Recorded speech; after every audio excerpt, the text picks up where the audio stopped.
Muy buenas noches, muchas gracias por estar pendiente de este primer programa Contrapunto. Y es nuestro primer programa aquí por Sociable Comunicaciones y esperamos que sea de su agrado y agradecemos mucho su sintonía por estar en redes también. Recuerde darle like, recuerde compartirlo para que más personas logren ver todo lo que tenemos acá de propuestas de temas por Contrapunto. Adriana Solano les acompaña y tengo dos invitados hoy. Tenemos a dos invitados. Primero, vamos a dar inicio agradeciendo que este sueño, que hoy es una realidad de este programa, y también a quien agradezco a don Javier Sandoval, a don Ronnie Monge por darnos esta oportunidad de estar aquí en Contrapunto. Y no estoy sola, como les mencionaba, muy bien acompañada. Estoy en este momento con Sofía Guillén. Por acá la tenemos. Ella es economista, pero aparte de eso, doña Sofía, la tenemos por acá, bienvenida, muchísimas gracias. Gracias por acompañarnos y también por estar con nosotros acá en Contrapunto, inaugurando este programa. Muchísimas gracias a ustedes por la invitación y además es un honor que me hayan considerado para la apertura del programa. Muchísima suerte en este nuevo proyecto. Muchas gracias, Sofía. Y también tenemos a otro invitado, a otro caballero a este foro. Es un abogado, constitucionalista, analista político, profesor de geopolítica y derechos humanos, ex embajador de Costa Rica en la Organización de los Estados Americanos, OEA, y también, bueno, el señor Pablo Barahona. Él es abogado constitucionalista, analista político, también es profesor de geopolítica y derechos humanos, también es ex embajador de Costa Rica en la Organización de los Estados Americanos en la OEA, don Pablo Barahona, excelentísimo, muchas gracias por acompañarnos. Y Sofía Guillén, muchísimas gracias por acompañarnos también. Don Pablo. Un gusto estar acá con ustedes en esta inauguración de este proyecto en el que les deseo los mayores éxitos y bueno, saludo también a Sofía a la distancia y a su noble audiencia. Muchísimas gracias, Sofía. Adelante y bienvenida.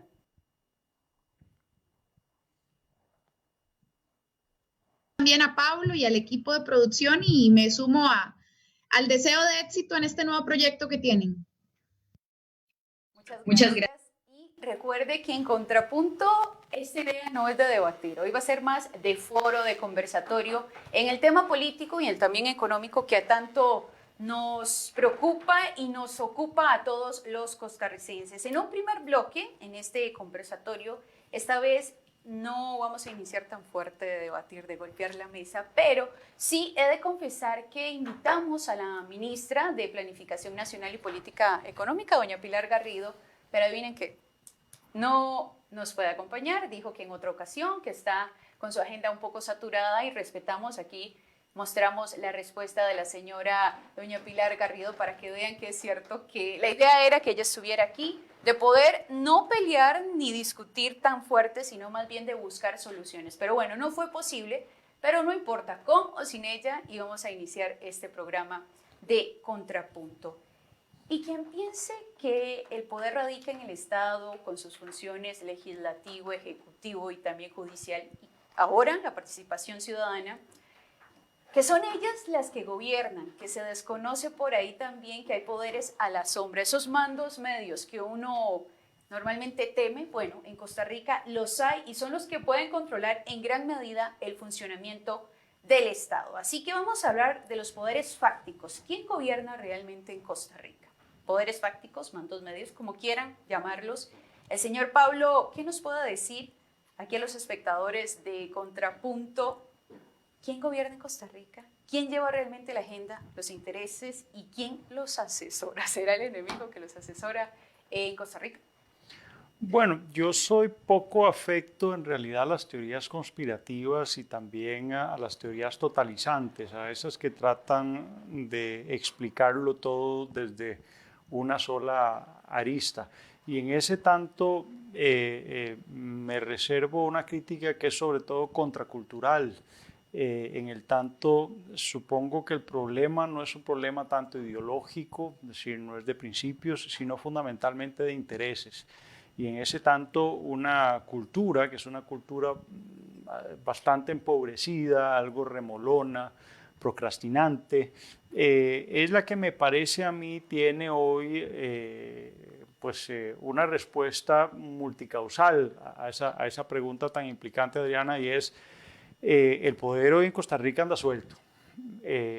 Lamentablemente sufrimos, adolecemos de una cultura en donde abundan los caciques pero faltan los indios, en donde de pronto hay una contradicción bastante evidente entre aquella gente que dice, bueno, no, evidentemente en este país todos somos igualiticos, aquí nadie debe creérsela, el que se eleva un poquito por encima de las circunstancias y trata de ejercer un liderazgo, digámoslo en síntesis, el que se la cree políticamente hablando, pues fácil lo devolvemos a la realidad y le bajamos las patas y lo convertimos en uno más. De ahí que un presidente en Costa Rica no tenga un avión presidencial, que se cuestiona incluso que un presidente en sus vacaciones tenga custodia, lo cual nos parece a mí que es absolutamente natural por su investidura. Pero fuera de eso hay una serie de expresiones culturales que implica que en este país hay muchísimos reyes sin corona y eso supone un problema muy severo porque entra en franca contradicción con quienes también dicen, y suelen ser los mismos, que este país necesita un enrumbe y en ese tanto personalidades mucho más fuertes, liderazgos ejercidos de una manera mucho más beligerante. Y entonces, bueno, hay una contradicción porque por un lado el costarricense quiere que el presidente, el diputado, el ministro sea igual que ellos, y no estamos hablando de privilegios ni de prebendas, sino desde el punto de vista del ejercicio del poder que implica o sí cierta jerarquía, ¿no? Y yo he venido diciendo en los tiempos anteriores, un don Pepe, incluso un Oduber todavía, pero de ahí para atrás con mayor razón, un Ricardo Jiménez, un Rafael Iglesias, un Bernardo Soto, hacía una visita a una población y decía, construyase el puente, construyase la escuela, y al día siguiente empezaba la remoción de tierra. Hoy un presidente no puede hacer eso. Va y dice eso y se mueren de risa los mandos medios, que son los que toman decisión y a partir de estudios técnicos y de idas y venidas a las instancias de control le dicen si se puede construir o no, y sobre todo los mandos medios del Ministerio de Hacienda, que son los que le dicen a un presidente si hay plata o no. Entonces, el poder hoy está bastante disperso. Yo coincido con usted y con esto cierro esta introducción, en que los mandos medios, sin embargo, han gremializado el poder, es decir, hoy hay una atomización del poder que hace que muchos jerarcas sean los tontos útiles de paso, es decir, un canciller no manda. En definitiva, la mayoría de los ministerios están tomados por mandos medios que se han asegurado unas plazas y una permanencia que ha tenido un efecto envilecedor porque hace que ellos tornan a la institución sobre los intereses del gremio propiamente y no sobre el interés institucional y el interés público, fundamentalmente para ir más allá. Y eso es tremebundo porque eso supone que hoy la institucionalidad pública no está respondiendo al interés público, sino al interés de ciertos sectores gremiales y también, por qué no decirlo, de ciertos sectores empresariales que por otro lado han ido copando con una suerte de puerta giratoria. Lo vemos en el Banco Central, en las juntas directivas de los bancos, en el Ministerio de Hacienda, en las superintendencias, en las contralorías, en donde hay mucha gente que viene del sector privado, llega a tomar ciertas decisiones, incluso, insisto, en entidades de control, y después se devuelve cómodamente al sector privado, lo que es altamente inconveniente, yo diría incluso hasta subdesarrollado desde el punto de vista del ejercicio del poder. Y hablando de empresarios, Sofía, sobre la agenda de reactivación económica del gobierno de Carlos Alvarado, ¿es UCAEP un mando medio en ese gobierno? ¿Quién más considera estar detrás del manejo de esta ruta a seguir a nivel económico en nuestro país? Sofía Guillén. Es verdad, entre la primera y la segunda ronda acuerda con Rodolfo Pisa, ex candidato del PUSC, una agenda en diferentes temas, incluyendo la agenda económica, que abordaba acuerdos como la necesidad de una regla fiscal, de empleo público, de recorte y hasta del IVA en salud y educación, entre otros. Entonces, digamos que el gobierno ya entra con una ruta preestablecida o con ciertas inclinaciones, que no fue muy pública ni muy mediática. Sí se habló, pero no lo suficiente porque el tema electoral no giró en torno a la agenda económica. Pero ciertamente ya allí había una inclinación. Viene la discusión de la reforma fiscal, en donde no es que no existan matices, ciertamente habían elementos que podían rescatarse, pero su gran mayoría tenía una inclinación mucho más regresiva, ¿verdad? Donde le entregabas una amnistía tributaria a la Standard Fruit Company y otras grandes empresas, en donde no se logró hacer una reforma lo suficientemente progresiva de renta, en fin, ha habido una inclinación desde que empezó gobierno. Actualmente hay que recordar que el ministro de enlace con el sector privado es don André Garnier. Don André Garnier fue presidente de Horizonte Positivo, ha estado vinculado a Zonas Francas y a muchos otros sectores productivos, pues, que no es que eso sea un crimen, ¿verdad? Es decir, se debería de legislar para una multiplicidad de sectores, no solo para X o Y sector. El punto es que no es un crimen que haya participación de ciertos sectores en la definición de política pública. El crimen es que esa sea la primera y la última palabra, ¿verdad? Porque en la práctica sí hay una exclusión muy fuerte de un conjunto de sectores sociales que tienen propuestas alternativas de las que quizás ahora podríamos hablar y que existen, ¿verdad? Que no es que hay una ausencia de propuestas. Es decir, yo me he dado la tarea en los últimos días de obtener una matriz de coincidencias entre propuestas de organismos internacionales, movimientos sociales, academia y sectores en Costa Rica, y sí hay puntos claramente identificables de coincidencia, inclusive entre sectores femeninos. Estamos teniendo algunas fallas con doña Sofía Guillén, que recuerdo también que el pasado 28 de abril ellos anunciaban el gobierno en el país, en el Poder Ejecutivo, que había convocado a un grupo de mujeres desde políticas, líderes sociales para crear el Consejo de Mujeres. No sé si lo recuerda. Bueno, ¿qué habrá parado eso? ¿Qué habrá pasado? Y esa es una de las consultas que tenemos para Sofía Guillén. ¿Qué ha pasado desde hasta hoy respecto al tema económico, que a ella le compete sobre todo ese tema? ¿Qué se ha avanzado y qué nos está faltando para lograr esos objetivos? En momentos vamos a iniciar esta duda, esta consulta con Sofía Guillén. Pablo, también tengo aquí en cuanto al manejo y quiero que me conteste sinceramente, que si ustedes consideran que las medidas realizadas, vamos a entrar en materia de pandemia, realizadas durante la pandemia, ¿han sido aciertos o han sido fracasos?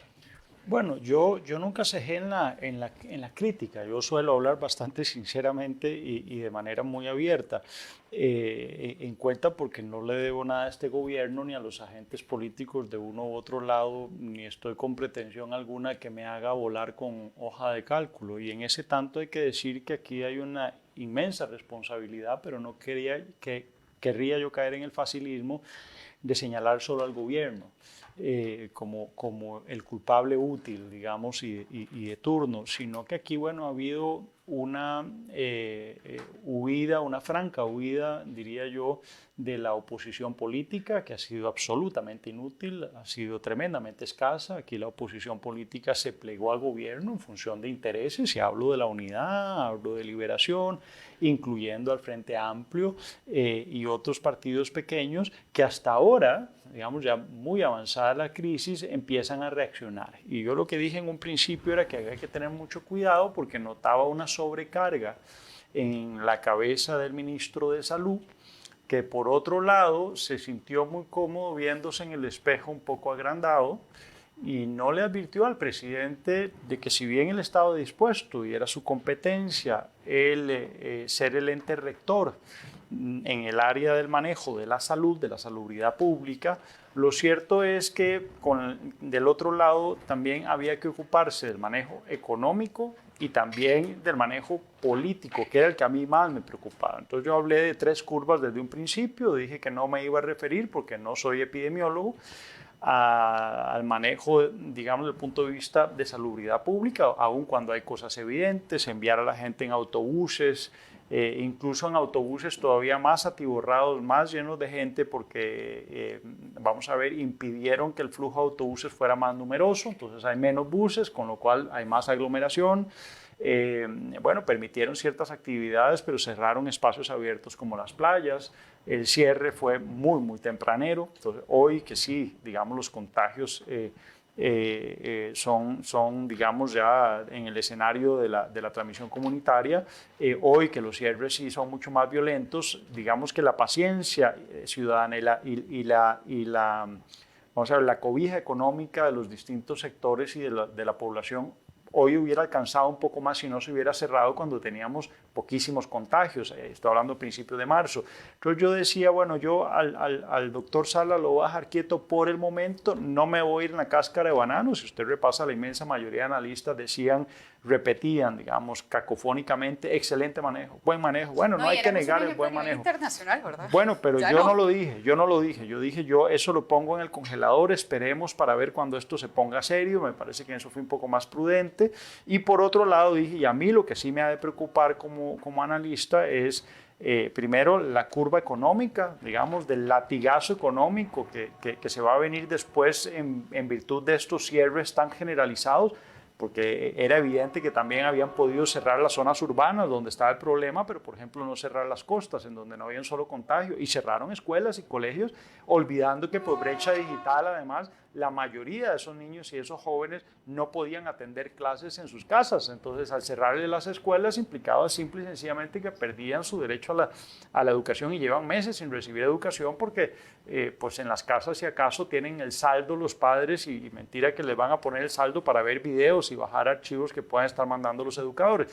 Pero llego a la tercera, digamos, curva, que es la que más me está preocupando, que es la curva sociopolítica, que es la de deslegitimación progresiva del estatuto, digamos, político público, que me parece a esta altura que es más que evidente y que se está llevando a la más alta jerarquía del poder público entre las patas. Y me estoy refiriendo a la legitimidad del presidente, de su ministro de Coordinación Económica, de su ministra de Planificación Económica, de sus ministros de Industria, de Agro, de Turismo, que ante el desespero de las estructuras ciudadanas, turismo, industria, comercio, sector informal, profesionales liberales como este que le habla, ante el desespero de todos los sectores, pues estos estamentos públicos del más alto nivel no están teniendo capacidad de respuesta. Y esas son las curvas que a mí sí me preocupaban, y en donde yo acuso no un mal manejo, un pésimo manejo, un manejo improvisado de este gobierno, entre otras cosas porque de alguna manera lo dejaba entrever Sofía. Ha sido un gobierno muy sordo, le pone mucha atención a lo que representa André Garnier, que es el gran empresariado nacional, lo que está bien, pero no si eso implica desoír a otros sectores, que son los sectores que llaman tradicionalmente sociales. No es una forma correcta llamarlos, porque sectores sociales somos todos, pero para entender esos sectores que refieren a la clase trabajadora, al sector académico, quiero decir, a los sindicatos, a los ambientalistas, al movimiento feminista, es decir, a esas otras voces alternativas que no tienen poder en función de su billetera o su cuenta de banco, y a esos el gobierno no los está escuchando. Y Adriana, yo cierro diciendo lo siguiente: eso es tremendamente grave en términos de legitimación política de un gobierno como este. ¿Por qué? Porque Albino Vargas en algo tenía razón. Cuando Albino Vargas dice este gobierno es una estafa electoral, es porque la base electoral del PAC, ideológicamente hablando y electoralmente, nunca fueron los empresarios, nunca fueron las cámaras. Fueron quienes, los sectores laborales, los sectores rurales, o lo que llamamos sectores sociales, y a esos Carlos Alvarado les dio y les sigue dando sistemáticamente la espalda, y eso supone un encono, un enojo que en este momento, tarde o temprano, se va a traslucir, y cuando esa olla de presión explote, el daño ahí sí a nuestra economía, pero sobre todo a nuestro sistema político, puede ser irreversible, tremendamente peligroso. Es decir, a la ciudadanía que nos sigue tras de cuernos palos. ¿Por qué? Porque esta pandemia ha implicado un manejo no solo desde el punto de vista de salubridad, sino desde el punto de vista político, que ha sido muy escaso. Nada más recuerde usted que Marcelo Prieto llegó tarde a la silla. Pero en realidad la cita era muy anterior, porque Marcelo Prieto lo nombran en mayo, recuerda usted, para el 1 de mayo. La pandemia estalló a principios de marzo, y cuando estalló ya se estaba en medio del escándalo de UPAT, y ya se habían cargado a Víctor Morales como uno de los cadáveres políticos que salió de ese escandalazo sobre el que deberemos volver en algún momento, que es la UPAT. Pasó 2 meses este presidente sin conductor político de orquesta. Eso dice mucho de un presidente que no la tiene todas consigo y que hoy está tremendamente depreciado en el sótano de las querencias públicas. Dicen los últimos estudios, peor que Luis Guillermo Solís, lo que ya es mucho decir, digamos, en la apreciación del público, ¿no? Bueno, muchas gracias, Pablo. Sofía, escuchábamos a don Pablo hablar sobre, sinceramente, las medidas realizadas durante la pandemia, si han sido un fracaso o aciertos. Bueno, ¿cuál es su opinión? Y también quiero que me comente sobre el Consejo de Mujeres que el pasado 28 de abril anunciaba en el país que en el Poder Ejecutivo se había convocado a un grupo de políticas, académicas y también líderes sociales para crear este Consejo de Mujeres, del cual forma parte usted. Son 13 mujeres. ¿Qué ha pasado con eso desde abril hasta ahora? Y si son aciertos o fracasos parte de las medidas que se han tomado durante la pandemia. Sofía Guillén. Por acá la tenemos.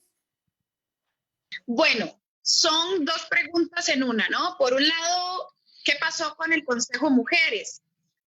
El Consejo de Mujeres, que está conformado por una enorme diversidad de mujeres, compañeras a las que aprecio muchísimo, pero que tenemos que ser claras que por ahí no pasa la política económica del gobierno de la República, ahí no se toman las decisiones de política económica y de acciones ante la pandemia. Se ha venido trabajando en algunas propuestas e iniciativas, hay una lista, hay 3 ejes de trabajo, uno de ellos es empresariedad, otro es social, y esas propuestas, la metodología de trabajo es que las votamos y por mayoría en votación se eligen las 5 con más votación de cada uno de los ejes y eso al final va a producir un documento de iniciativas. Yo creo que se ha atrasado, creo que la dinámica se ha dilatado demasiado, aunque agradezco profundamente la invitación y también respeto muchísimo a mis compañeras del equipo, ciertamente se ha dilatado demasiado el proceso. Y por otra parte, la otra pregunta que me hacías es qué pienso de las diferentes medidas de gobierno. Yo creo que hay que hacer una división de 2 grandes esferas de la política pública actualmente en esta pandemia. Por un lado, la esfera asociada al área de la salud y por otra parte, las medidas económicas, ¿verdad? Que no necesariamente tienen una división tan clarísima, pero que sí es cierto. Vamos a ver que por un lado tenés a las autoridades de la Caja Costarricense del Seguro Social, a las autoridades del Ministerio de Salud, a quienes yo respeto profundamente y creo que ellos y sus funcionarios han hecho un trabajo extraordinario y muy demandante en esta pandemia en términos estrictos de salud, de poder atender a la gente, pero por otro lado tenés una agenda económica que no facilita tampoco las dificultades que la pandemia genera. Veamos un ejemplo puntualmente. La agenda económica de gobierno, la gran pregunta es, bueno, ¿cuál es la ruta de reactivación económica? Yo como economista y ciudadana de este país quisiera tener claro hacia dónde vamos, qué es lo que quiere gobierno, cuál es la ruta, cuál es su plan. Recordemos que el gobierno pasó semanas diciendo que iba a anunciar una ruta de reactivación económica al inicio de la pandemia y que cuando finalmente llegó la dichosa conferencia de prensa en la que iba a anunciar la ruta de reactivación económica, su ruta de reactivación económica básicamente era lo mismo, es decir, 12 horas de jornada ordinaria, un proyecto de ley que está hace rato en la Asamblea Legislativa, nada nuevo. Flexibilización del INA, otro proyecto que existe en la Asamblea Legislativa, nada nuevo. Colocar créditos disponibles, que bueno, yo todo bien, creo que estaba bien que en su momento se procurara colocar recursos, pero el problema es que ¿quién va a calificar para créditos si estás casi al borde de la quiebra? Más bien tendríamos que estar hablando de extensión de moratorias crediticias para hogares y pequeñas y microempresas, pero bueno. Y gobierno anunciaba la inversión en infraestructura de obra pública, que yo puedo estar de acuerdo en construir infraestructura de obra pública, pero que tenemos que preguntarnos, ¿realmente esa era la prioridad en medio de la pandemia? Además, ¿qué significa eso en una coexistencia con la regla fiscal que ellos mismos impulsaron y crearon? Regla fiscal sobre la cual no han querido aprobar cláusulas de escape a pesar de que existen, y que entonces esa regla fiscal te limita lo que podés invertir en infraestructura y en programas sociales. Entonces es una serie de contradicciones. Primero, un rejuntado de un montón de cosas que ya existían y segundo, medidas que a veces son muy contradictorias entre sí, ¿verdad? El quédate en casa es una medida que realmente no todos los hogares costarricenses podían o pueden cumplir hoy. El quédate en casa es una medida imposible para los hogares de menores ingresos. Lo necesitan, claro, es necesario, porque así es como hay que protegerse la salud en este momento de pandemia. Pero lo que sucede es que los hogares con menores ingresos no pueden quedarse en casa sin ningún tipo de subsidio bien hecho o de un ingreso mínimo de emergencia bien hecho, porque si no, no pueden comer. Y en ese sentido, el bono proteger parecía ser una buena idea, tener una buena dirección, pero de ahí, mal fiscalizado. De 3 meses hubieron familias a las que si acaso les llegó un mes. Pasó sin recursos una cantidad de semanas importante porque la Asamblea Legislativa rechazó el segundo presupuesto extraordinario y ya la señora ministra de Trabajo dijo no va a haber una cuarta entrega del bono proteger. Entonces, al final del día estás dejando, por un lado, a los hogares más pobres solo les queda una salida, que es salir a trabajar en lo que sea que haya, aunque implique enfermarse y exponerse. Por otro lado, miles de pequeños negocios quebrando porque necesitan una serie de acompañamientos que no están ocurriendo. Y simultáneamente... Sofía, respecto a esto... A un enorme... Simultáneamente estamos endeudándonos mucho a nivel de deuda externa, en vez de estarle cobrando una contribución solidaria especial o estar hablando de que los más ricos pongan un poquito, solo un poquito temporalmente, en vez de eso y en vez de que el Banco Central inyecte liquidez, un Banco Central tremendamente ortodoxo y añejo es lo que tenemos, que no participa de la reactivación económica por miedo a una inflación que es menos del 1% cuando su meta era el 3%. Entonces tenés un Banco Central que no participa como debería en la reactivación, un gobierno de la República y una Asamblea Legislativa que se niega en su mayoría a cobrarle las grandes riquezas a pesar de que hay un montón de sectores sociales pidiéndolo. ¿De qué te queda? Irte a financiar con deuda externa que va a superar el 70% del PIB de deuda. ¿Cómo vamos a pagar eso en media recesión económica? Entonces acá yo hablaría de que en términos económicos es un fracaso. La agenda económica del gobierno... ¿Será que vamos a terminar? ¿Será que vamos a terminar el gobierno y realmente vamos a tener una reacción económica? Porque ¿qué pueden faltar? Menos de 2 años, 1 año, pongámosle tal vez, y no hemos tenido, y digo yo, agenda real de reactivación económica. No, como mencionaba Sofía, algunos puntos que ya no son nuevos, en realidad. Bueno, y sobre esto, también en cuanto al manejo que el gobierno ha dado a los costarricenses, hablemos de esa frustración de medidas que ya lo mencionaba Sofía. También, Pablo, recuerdo que iniciando la pandemia aquí en Costa Rica, usted mencionaba que la bomba de tiempo que suponía Nicaragua en ese momento por contagio masivo y también de desplazamiento hacia Costa Rica iba a ser, pues obviamente, iba a entrar en pánico los nicaragüenses portadores o enfermos, y eso no es cuestión de xenofobia, y así lo mencionó Pablo Barahona respecto a esta coyuntura política del gobierno Alvarado dentro del marco de la crisis y también de la pandemia generada por el coronavirus. ¿Cómo la encuentra hasta ahora? Porque usted desde el inicio, y realmente sucedió. Bueno, justamente en esta semana reconocen las publicaciones más importantes en materia geopolítica que alrededor del COVID está girando hoy el dictado de la geopolítica mundial y que la guerra fría entre China y Estados Unidos hoy, digamos, con una adherencia mucho más pequeña que es Rusia. Recordemos que a Rusia se le da mucha pelota mediáticamente, pero es una economía del tamaño de España, que ya es decir bastante, digamos bastante poco. Pero lo cierto es que aquí el pleito está entre los chinos y Estados Unidos, y todo esto está girando en torno a la geopolítica. Y un poco lo que yo prevenía era que, bueno, teniendo a Daniel Ortega, uno de los temas más importantes, yo repaso con mis estudiantes en geopolítica, es precisamente la prospectiva, es decir, la capacidad de establecer escenarios a futuro. Un poco lo que estaba diciendo Sofía es un recuento de lo que ya pasó. A mí me parece que el mérito fundamental que faltó en quienes no se plantaron desde un principio en esto, como lo hice, digamos, yo en su momento, y me criticaron duro, por cierto, porque no la vieron venir, era decirlo en aquel momento en que todo el mundo estaba y resbalándose en el discursito de la responsabilidad, comiéndole el cuentito a Carlos Alvarado, que teníamos que estar unidos, lo que no significa nada, porque es unidos en función de qué. Unidos alrededor de un presidente como Carlos Alvarado, lo dudo. Unidos en función de un gobierno que no sabe dónde está parado y que además está cooptado, ahí sí yo coincido con ciertos sectores empresariales que no la están pasando tan mal. A fin de cuentas no son los más damnificados, pese a lo que diga Otón Solís de sus nuevos amigos y compañeros de ruta. Yo a lo que me refiero con esto es, en efecto, yo dije, hay que tener mucho cuidado con Daniel Ortega.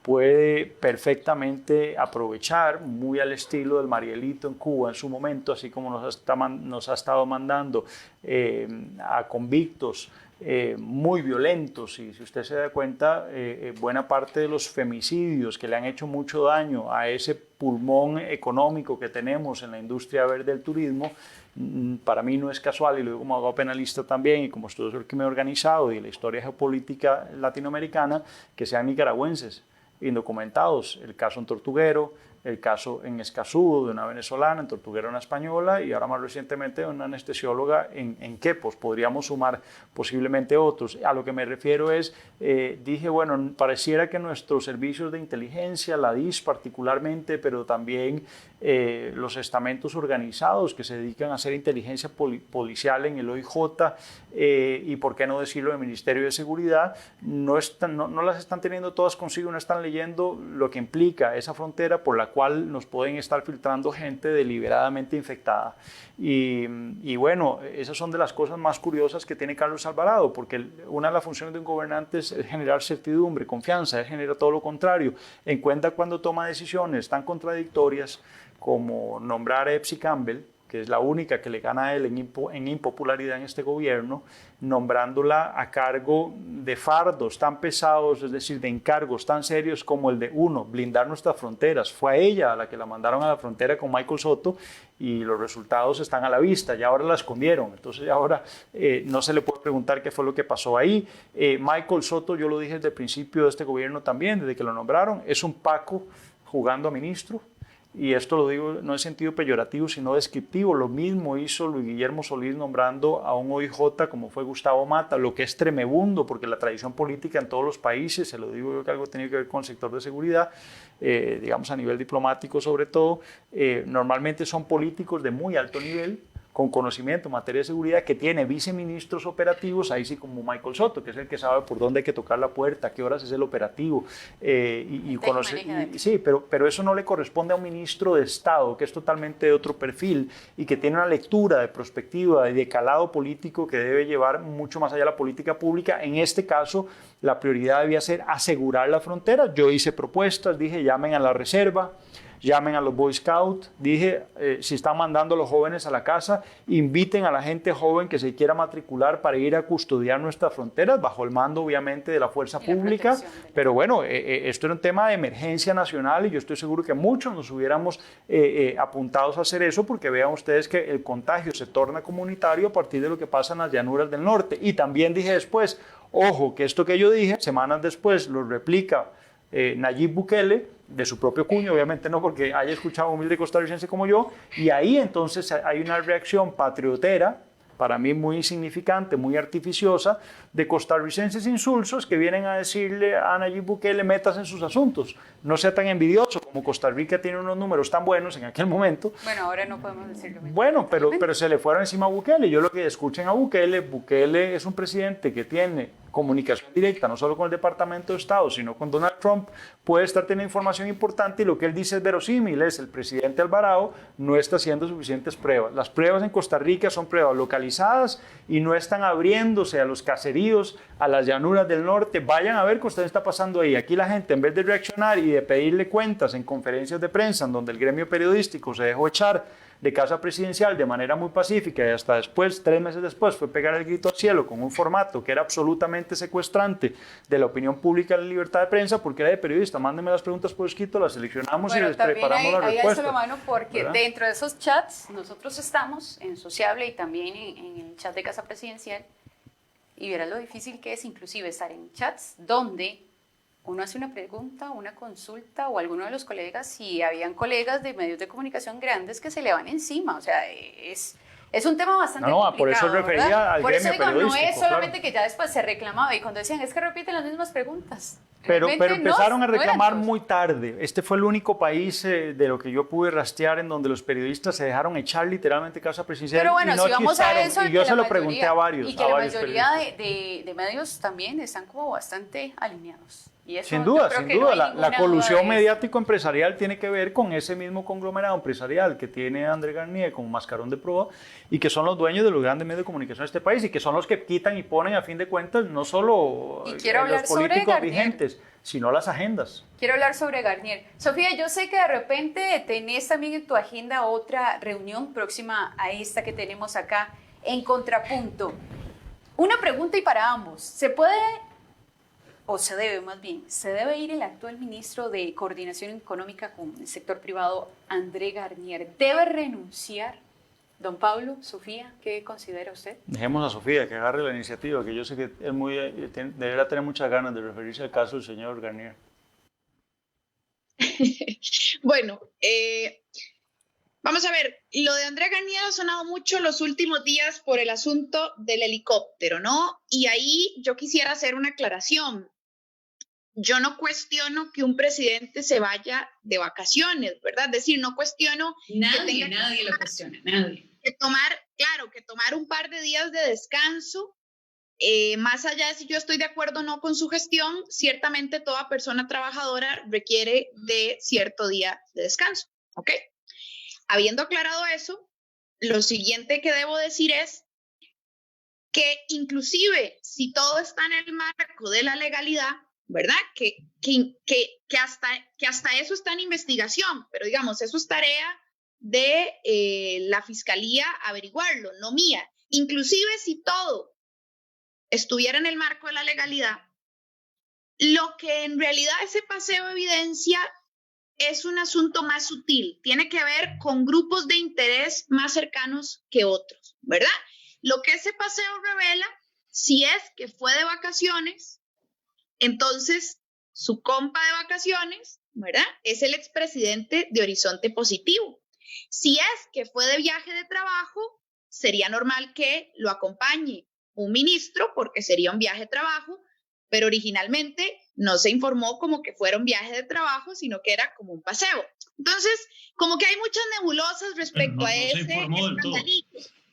Claro, más bien salió a la luz pública porque los medios y las redes empezaron a hacer ruido, si no, a lo mejor nunca habría salido a la luz. Entonces, ahí hay muchas nebulosas que pasan más por el plano de, ojo, porque como dice el refrán, dime con quién andas y te diré quién eres, ¿verdad? Esto pasa un poquito más por el plano de cuáles son los vínculos, las cercanías. Él no se va de paseo con Albino, ¿verdad? Se va de paseo con André Garnier. Eso es muy revelador porque te habla de sectores. Te habla de sectores con los que está dispuesto y con lo que no. Más allá de si a mí me cae bien o mal X o Y, de lo que habla es de sectores con los que se sienta y sectores con los que no.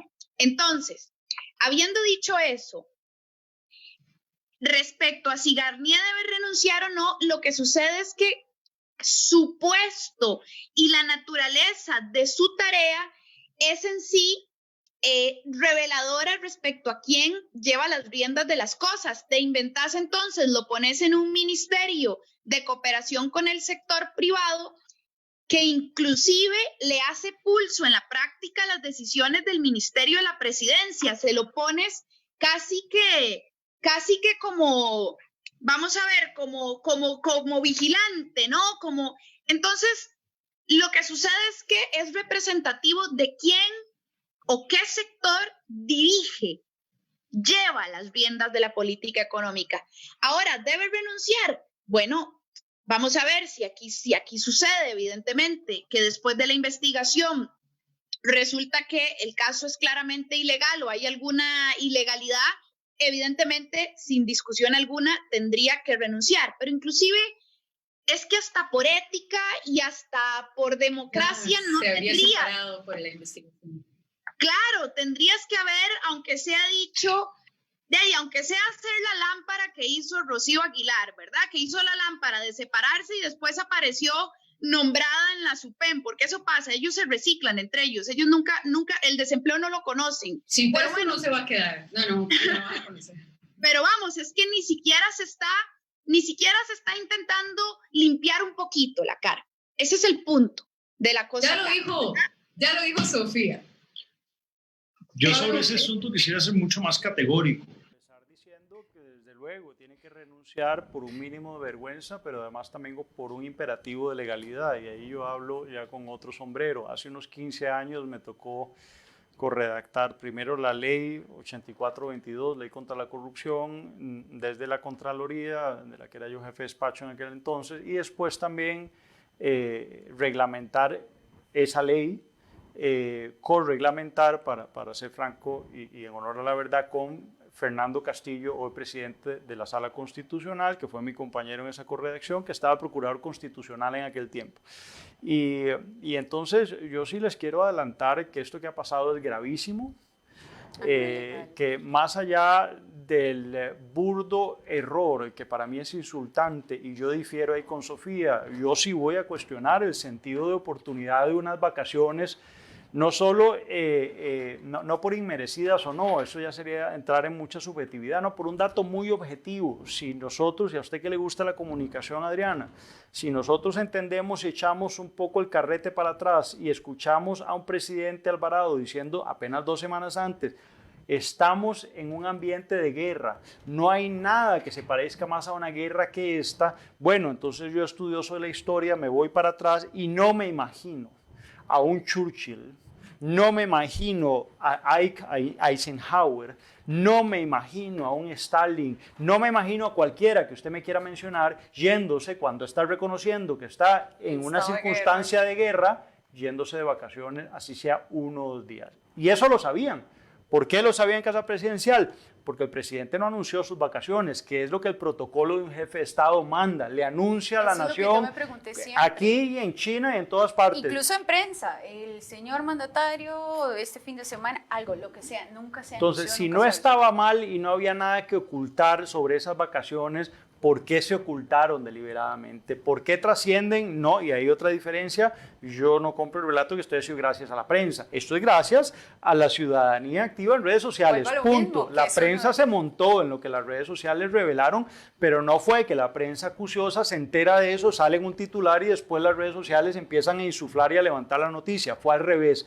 Y eso es muy interesante porque eso quiere decir, a su primera pregunta sobre dónde está el poder, creo que la ciudadanía hoy, programas como estos sirven para eso, tiene un enorme poder en sus dedos si decide difundir estas cosas que estamos diciendo con voz alternativa. Pero entonces yo llego al meollo de su pregunta.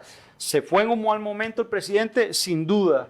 Y eso es condenable política y éticamente, ¿verdad? Entonces, ese es un juicio que tiene que seguir a la par del juicio judicial. Y ahí es donde, como periodista también, usted me corregirá, pero el presidente que es periodista no puede decir que sigan mis abogados dando declaraciones, yo de esto no hablo más. Él le debe cuentas al pueblo que lo eligió, ha metido las patas, no se ha disculpado siquiera y ciertamente tiene que seguir dando cuentas porque los pocos informes oficialistas hacen surgir todavía más preguntas que respuestas y ahí creo que la prensa se replegó un poquito, debería estar más bien insistiendo. Vea usted que hasta Ignacio Santos, que ha sido un acólito de este gobierno, en su momento cuestiona en un editorial y se atreve a decir, presidente, usted sí tiene que seguir dando cuentas, pero ahí se queda la cosa, me parece a mí que con un efecto algo placebo, con una suerte de disimulo para lavarse la cara a Canal 7, que ha venido quedando muy mal como un medio oficialista en que se ha erigido, pero voy a lo siguiente, entonces, eso es en el lado ético y político. Entonces, solo ahí, por supuesto, que André Garnier tiene que renunciar, porque entre otras cosas, él y los asesores, y asesorar fundamentalmente es cuidar. Yo fui asesor de ministros, fui asesor de diputados en mis tiempos mozos, incluso de presidente, y quiero decirle que la labor fundamental de un asesor es cuidar. Es un protector de espaldas. Usted tiene que visionar escenarios y advertirle a su jefe, así a su jefe no le guste, y más si es el presidente de la República, eso no está bien, eso va a tener resultados negativos. No lo hicieron, si lo hicieron y el presidente de cabezón hizo lo que, eso es otra historia, pero parece que no lo están haciendo. Y aquí parece que André Garnier, que yo no dudo que pueda ser un monstruo en el buen sentido del término en los negocios y que es un imán para la plata y para fabricar plata, lo que está muy bien, lo que es loable y admirable, siempre y cuando la forma en que se han acumulado esas riquezas tan grandes sea completamente lícita. No estoy sugiriendo, no tengo por qué decir otra cosa, pero de política no sabe un carajo. Bueno, Andrés debe Garnier. renunciar entonces. De función pública no sabe, y en ese tanto embarcaron al presidente, porque aquí yo sí creo que puede haber mediado la inocentada, decirle tranquilo, no te vas a ir en ferry, yo te llevo y quédate en mi hotel, porque estas mismas vacaciones se hubieran dado en una de esas quintas que hay en el Pacífico Central, en el Pacífico Norte, cerradas, que le hubiera podido facilitar muchos de estos de horizonte positivo. Y por otro lado, entonces caigo nada más ya en la parte jurídica. Por supuesto que aquí, si los hechos que se están endilgando al presidente y a su ministro se constatan por la vía judicial en cumplimiento del debido proceso, quiero decir, si el Ministerio Público hace su trabajo y no se vende, si una sala tercera, que es la que va a juzgar y que es algo huidiza y encumbró a un Jesús Ramírez, lo cual a mí me hace sospechar de la valentía y la independencia de esa sala, pero si se atreven, pues este podría ser un caso de tramitación muy sencilla, no es el cementazo, no es caja Fisher, no es si Alcatel, es muy sencilla, es determinar si hubo realmente transacciones, si se pagaron antes o después los estipendios, quién hizo la invitación, quiénes más estaban ahí, que esas son preguntas que seguimos. ¿Solo el presidente Andrés Garnier y sus entornos o había más gente? ¿Quiénes eran? ¿Por qué no se anunciaron? Bueno, y entonces terminar diciendo, bueno, están prohibidos cualquier tipo de estipendio que no sea salarial a esos niveles públicos, está prohibido, se llama enriquecimiento ilícito, están prohibidas las donaciones y cualquier tipo de emolumento alternativo, sin importar si el funcionario público después lo devolvió. Y yo aquí quiero cerrar diciendo, se sentaría un precedente peligrosísimo de cara a las proveedurías de la Caja, del ICE, del AIA, de Recope, de las universidades públicas, si aquí lo que se dice es no, como el presidente devolvió la plata, aquí no pasó nada, porque entonces empezarán los proveedores que están hoy comprando respiradores, que están comprando medicinas, que están comprando torres para comunicación celular, empezarán a decir, sí, yo recibí el condominio, pero ya lo pagué porque se dio cuenta la opinión pública. Ese precedente no puede dejar el costarricense que se asiente, así que yo respeto el principio de inocencia, respeto las instancias de control, pero desconfío de ellas y llamo a cuentas a la Contraloría, a la Procuraduría de la Ética. No quiero cajita blanca como para decir que la Defensoría esté en un momento con legitimación para entrar a investigar una cosa de esas, pero esas instancias de control no deberían esquinearse solo porque el Ministerio Público es el que está como mascarón de prueba en esta investigación. Esos otros también deberían investigar en sede administrativa qué fue lo que realmente pasó. Se trata del presidente y se trata del ministro más importante y del poder detrás del trono, al punto que yo vengo hablando de Andrés Rasputín Garnier. No puede decir. Bueno, vamos a despedir a Sofía Guillén, que en este momento ya se retira. Nosotros seguimos con el tema acá. Pablo, muchísimas gracias, Sofía, por la aceptación a la invitación de este primer programa Contrapunto acá en Sociable Comunicaciones. Muchísimas gracias. Gracias.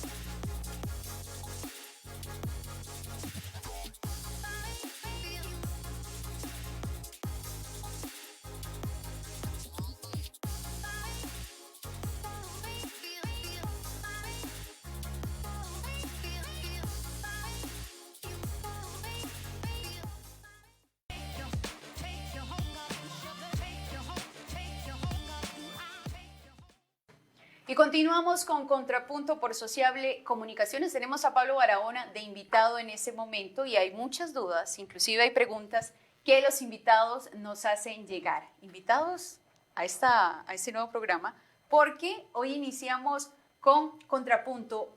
Don Pablo, sobre la restricción vehicular, ¿está de acuerdo al manejo? Que incluso el mismo Roberto Zamora, el abogado, presentó medidas cautelares contra esta restricción. ¿Qué opina sobre eso? Me parece que hay que analizar desde el punto de vista de la razonabilidad, que es lo que podría, digamos, ayudar para que acciones como mi estimado y respetado colega Roberto Zamora, que ha presentado una solicitud de cautelares ante causa ante el juzgado contencioso administrativo, y bueno, eventualmente la sala constitucional. A mí me parece que ya a esta altura se hace bastante irrazonable. Me parece que el manejo de la pandemia, me atrevo a decir, no desde el punto de vista de salubridad pública, sino en general el manejo de los cierres ha sido bastante chambón, es decir, ha habido muy poca selectividad en las políticas públicas que se han venido aplicando, ya lo decía en la primera parte del programa, bueno, se mandó, el cierre fue generalizado, fue nacional, no hubo cierres regionales, por ejemplo, porque haber cerrado todo el sistema educativo público y privado en las regiones, en las costas, en la ruralidad, donde ciertamente hay una brecha digital mayor y donde es más difícil exigirle también a los padres que puedan tener en su casa portátiles y internet ilimitado o incluso constante para que los estudiantes pudiesen tener educación a distancia. Esas diferencias entre lo urbano y lo rural no se tomaron en cuenta, tampoco se tomó en cuenta ciertamente desde el inicio que, bueno, habían cantones que se mantenían limpios. Y como limpios que estaban, podían seguir, digamos, en una vida un tanto más normal, quizá tomando previsiones, pero no este cierre de rajatablas que implica que nuestros jóvenes se han perdido prácticamente un año, porque esto empezó en marzo, ya en abril se dieron los primeros cierres, y para mayo el país estaba prácticamente detenido, y esto sí ha implicado que tenemos toda una generación, eso tendrán que estarlo viendo, me imagino yo ya los pedagogos en las universidades públicas, esto implica una generación completa que no va a tener su quinto año de colegio, su sexto grado de escuela, su cierre en año preescolar y todo lo que implica en estimulación temprana, el problema que han tenido los comedores escolares también para ciertos hogares muy desprotegidos que dependen ciertamente de la alimentación que les provee el sector educativo. Fuera de eso, hay que decir, y puntualmente en cuanto al cierre al cierre, digamos, y la restricción vehicular, a mí me parece que es burdo, es totalmente irrazonable, es bastante evidente que el transporte público supone mucho más contagio, en tanto implica más aglomeración que el transporte privado, que precisamente lo que asegura es la movilización de la población en burbujas. Es evidente también que el sector turístico no tenía por qué ser tan maltratado al punto de su aniquilación a esta altura. Ahí incluyo desde luego bares y restaurantes, pero que deben de tener un trato diferenciado, sobre todo bares. Pero bueno, a lo que me refiero es que sí, claro, la restricción vehicular me parece que ha sido una de esas chambonadas que no se ha venido particularizando, no se ha venido analizando, y esto es lo que pasa cuando yo desde el principio advertía que al ministro Salas se le hiperempoderó y él se confió, a él le gustó esa fotografía del ministro Superman, del ministro sexy, incluso de la pandilla, ¿verdad? De la pandilla PAC, y él en ningún momento tuvo la responsabilidad política, la madurez personal, la histamina, digamos, la madurez de decirle al presidente, presidente, yo en lo de salud, pero ¿dónde está la gente que aquí me va a ayudar en planificación, en el tema económico, en el tema político? Porque esto yo he usado un par de veces un símil y es, bueno, el portero en este juego era el ministro Salas. Pero ese portero lo dejaron solo. Las defensas. Y claro, ¿y la defensa quiénes eran? Bueno, la defensa era la Caja Costarricense de Seguro Social. Y digamos, a eso se limitó el gobierno en los primeros 3 meses. Pero la media cancha era todo el gabinete económico, que pasa desde planificación, Ministerio de Economía, Trabajo, Hacienda, Agricultura, COMEX, ICT, podríamos seguir sumando. Y la delantera era el gabinete político, que estamos hablando desde luego de los 2 ministros más importantes de todo gabinete, el ministro de Presidencia, canciller, el presidente de la República a la cabeza de eso, y otros estamentos políticos que probablemente hubieran podido integrar a los alcaldes como cabezas de serie, como gobernadores en sus localidades, que eso se hizo hasta ahora, y porque los alcaldes se plantaron ya en desespero. Y segundo, los jefes de fracción, que también aquí tienen una responsabilidad importante. Pero esa ensalada, digamos, de visiones, en el buen sentido, no se integró. Y de eso ha adolecido la desconducción política de un gobierno de improvisadores, que yo he llamado de loncheras, como el de Carlos Alvarado, en donde la gran pregunta, Adriana, que a mí me salta cuando uno ve todo esto, un pésimo manejo a nivel de restricción y lo que pasó con el viaje a Punta del Lite, todo esto venimos analizando, las 2 grandes preguntas al final es, ¿quién los asesora? ¿Quién los asesora? El desnivel de la gente que los asesora, y por tanto la segunda pregunta lógica es en manos de quién está el país. Y a cuanto a esto, el título de este programa, del primer programa, es ¿cuál es el camino político y económico del país sin usar la COVID como una excusa?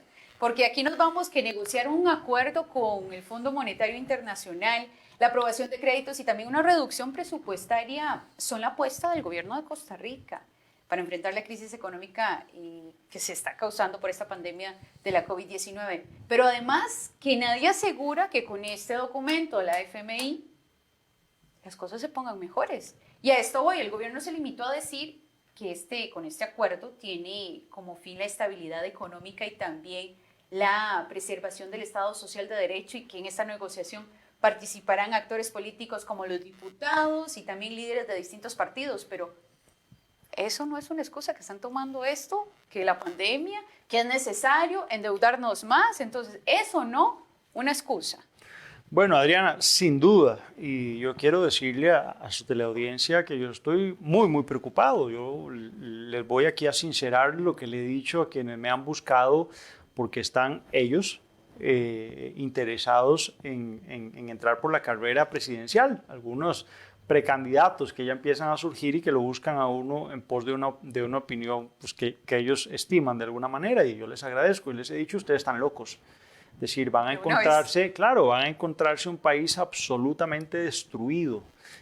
No digo mellado, disminuido, no, destruido en su estructura económica, pero además, y lo que es más grave, espiritual y moralmente destruido. Es decir, esta larga noche del PAC, que vaya por 6 años y amenaza con llegar a 8, lo que implica es que nosotros tardaremos entre 10 y 20 años como mínimo en recuperar el estado que teníamos, el estado de la nación que teníamos al año anterior, que ya de por sí no era halagüeño, porque ya el desempleo venía disparándose en este gobierno de Carlos Alvarado, ironía de la historia, porque fue ministro de Trabajo él, y bueno, ciertamente hoy la excusa del COVID sirvió para 2 cosas. Uno, para salvarle la tanda a este presidente que recordemos por primera vez en la historia reciente se allanó casa presidencial por el caso de la UPAT, y entonces de pronto nos olvidamos de eso porque claro, teníamos algo más urgente como era la epidemia y todo lo entendimos, lo que no quiere decir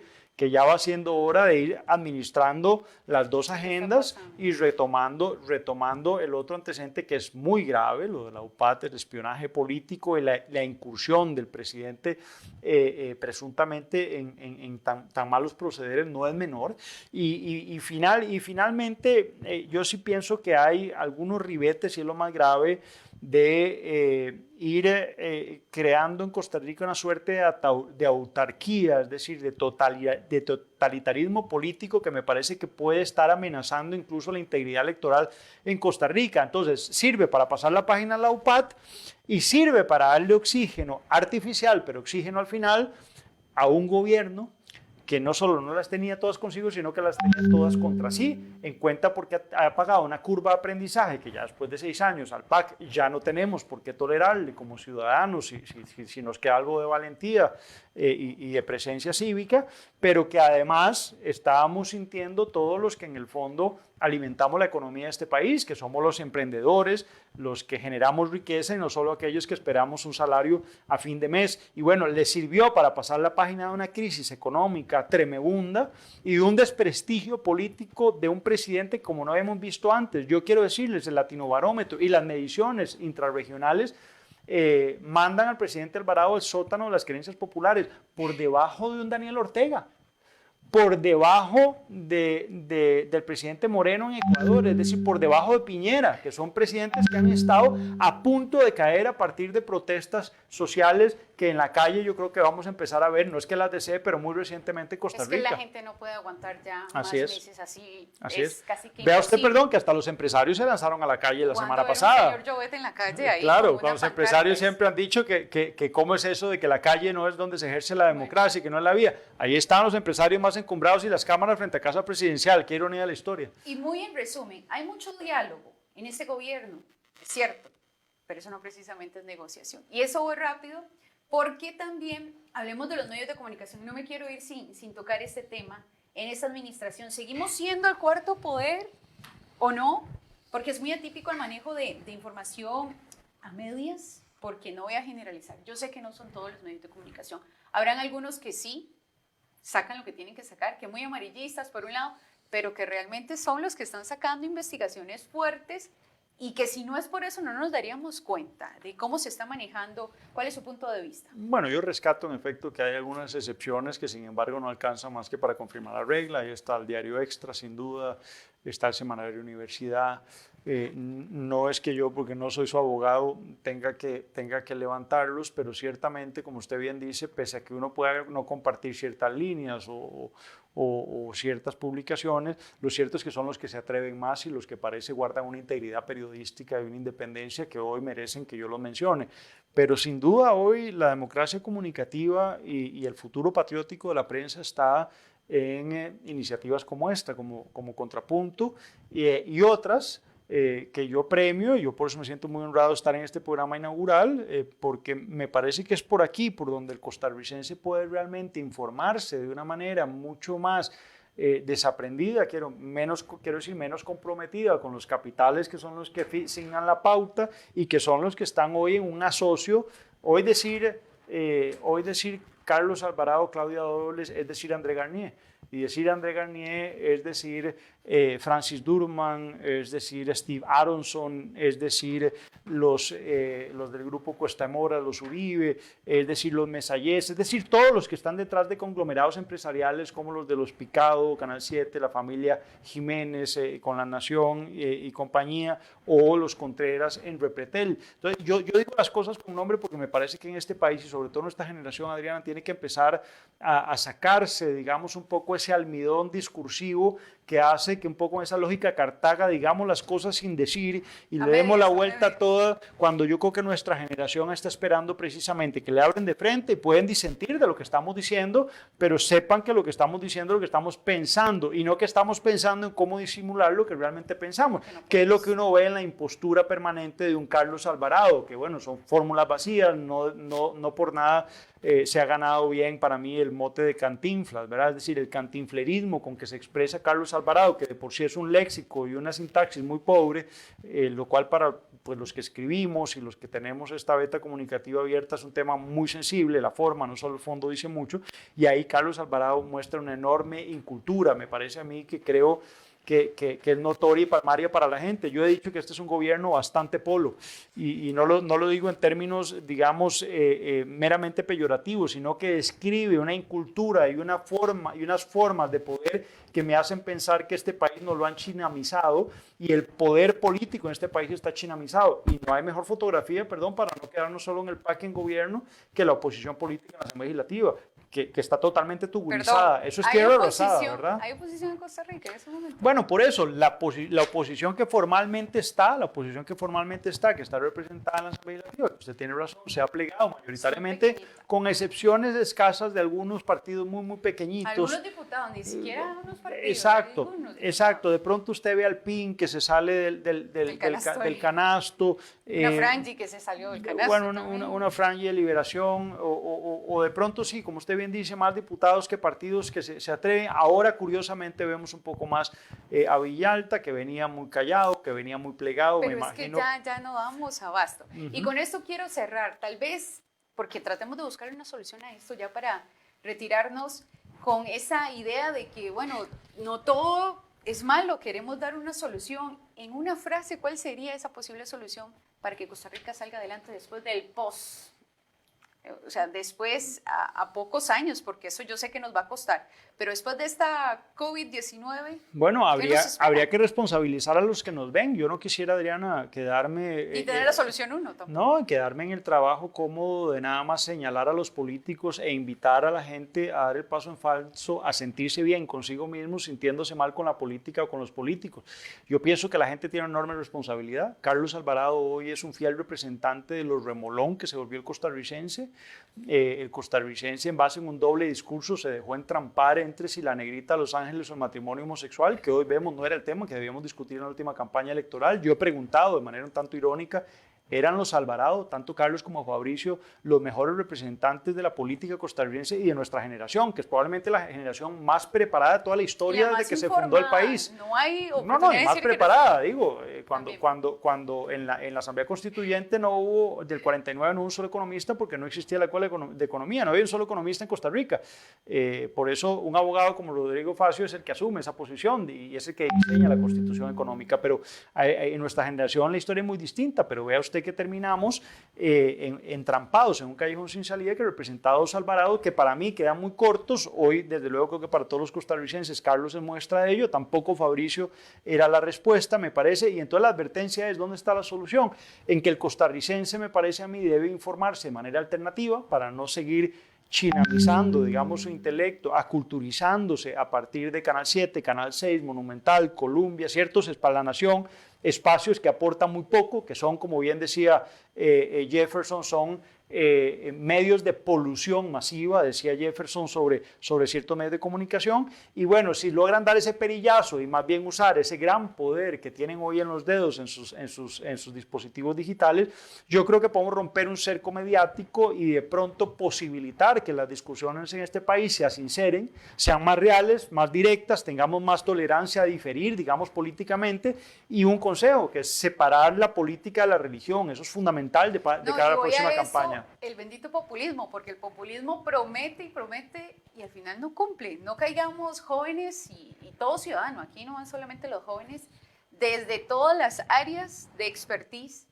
Aquí nos corresponde a nosotros pues tomar, luego que si no sale a votar no tenemos ni siquiera derecho a quejarnos, pero está en nuestras manos. Y no dejarse guiar por las banderías. Aquí ya no se trata de un partido político, ni tampoco, quiero decirlo, pese a hacer un estudio sobre la filosofía política, de las ideologías. Aquí con las dos manos estamos trabajando, no se trata de trabajar con la derecha o con la izquierda, y eso tiene que entenderlo el costarricense, porque si nos ponemos ante tejeras ideológicas y pensamos que los empresarios son el coco y los malos de la película y los sindicalistas y los trabajadores son los sanitos y los buenos, no, hay de parte y parte, y tenemos que tratar de buscar la vía costarricense en el medio, y para eso a mí me parece muy importante que el costarricense se vacune desde ya, de cara a una próxima elección, se mantenga muy vigilante de lo que está pasando, sospeche del manejo del poder público que está haciendo esta gente en los distintos ministerios y en las instituciones autónomas, e invitar a la gente realmente a ver por alternativas en una próxima campaña que sean realmente alternativas. En síntesis, usted me decía una sola frase: pongámonos serios, señores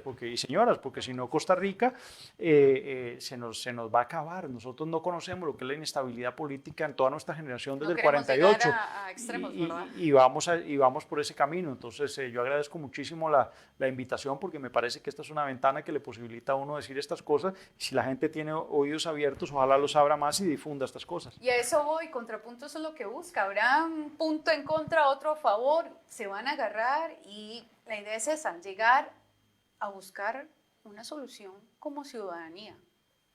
De un lado o de otro, ustedes tienen la posibilidad, ya escucharon a Sofía, ya escucharon a Pablo Barahona, ya ven los medios de comunicación, a ustedes son los que les corresponde llegar a tomar las decisiones, no que les cuenten ni que les laven el cerebro de qué es esto y ya, no, siempre infórmense de los dos lados y usted mismo genere su propia pues conclusión, que de eso se trata. Así que muchísimas gracias por estar pendientes de este primer programa Contrapunto. Vamos a tener más invitados, vamos a tener más debate, pero siempre buscando soluciones para nuestra ciudadanía. Así que muchísimas gracias por acompañarnos en este programa, y don Pablo, un lujo de que nos haya acompañado en este primer programa. Gracias por este contrapunto, Adriana. Seguimos con Sociable Comunicaciones.